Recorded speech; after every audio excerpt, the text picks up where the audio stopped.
Hello, is mis Gwen Culbertson agus seo acah agus Pod-chraoladh me fhoghlam tre na Gaelic. Bhí fas chomhlua agus ha fas lua mar sin go maith deireadh díleach agris agus fa sin bhí deireadh fé mura bhí deireadh. Ha mi bhí brín dí sar Gaelic in fhoghlam, teacherin, ceannarstan scola, ceannarstan bhaine agus dúine aha in sas an tchicasc in drasta.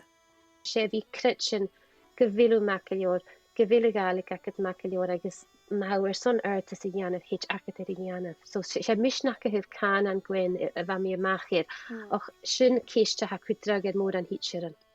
Ar na cóig frógramin seo, clunne sin murain chusparin na ha buntin rí artscoil agus ris a bhunscoil. Van de beken rutten ha me sé iachin ha mi smeinich uch.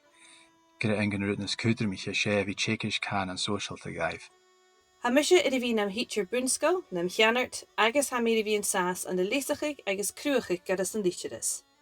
Nise nam gríoch ag Sabhal Mòr Ostaig, ha mi an sas le treinig na hacinne lachgan di luch tjekisc. Ha mi dochas go bí na programin seo fémal de golan í tjekisc, luch tjekisc ha úr san dríoch agus iad san nachalacha úr. Agus go déad duine sa bí ag go bhfuil an fhoghlam tre na Gaelic. Dé tachart nu a gagus at a skol dé na warsin. A bharach gur na cúspar móra, bhí becin féla ga an cúteach.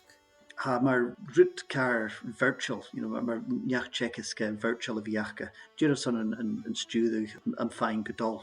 So mar sin ha da dugí as a glas. Ha de sminich mis bhíon sin. Clunne sibh a hiad frógram ar an ddícheh lá head hiad hín túchtain.